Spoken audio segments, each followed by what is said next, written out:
Russia has reopened the gas tap, but Germans are torn over whether it is a good sign. I am relieved that some gas is flown again. At the same time, I believe that our country should not let itself be blackmailed by Russia. Nord Stream 1, which is Russia's biggest pipeline and provides nearly half of Europe's gas needs, had been offline for 10 days for annual maintenance.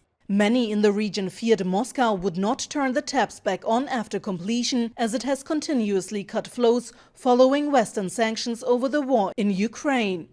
So far, gas flows are back at pre-maintenance levels of 40% capacity, an amount insufficient in bracing for a cold winter ahead. Germany, which accuses Russia of weaponizing energy, is preparing for the worst. We will increase gas storage levels once more to 85% by October. We will also activate the brown coal reserve in the same period to save gas. Thirdly, we will draw up a gas conservation decree with binding rules to remove gas from the market when necessary. But while most European nations are looking for ways to reduce their reliance on Russian energy, others are strengthening economic ties. EU member Hungary last week declared a state of danger over the energy crisis. Visiting Moscow on Thursday, its foreign minister said abandoning Russian gas was impossible if they wanted to keep households warm and industries running. That is why our government has decided an additional 700 million cubic meters of natural gas will be needed. However, if you look at the current market situation, you will see clearly, whether you like it or not, that it's impossible to buy this amount without sourcing from Russia. That is a fact.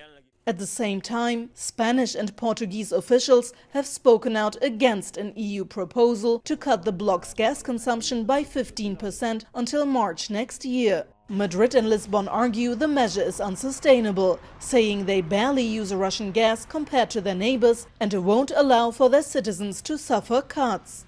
Russia's flip-flopping with natural gas flows has European nations not only on high alert over critical shortages ahead of the winter season. It has also left even the biggest EU supporters at odds over how much longer they can support measures that sacrifice their own economic welfare. And that could make finding common ground at an emergency energy meeting in Brussels next week even more complicated. Sibel Karkus, TRT World, Berlin.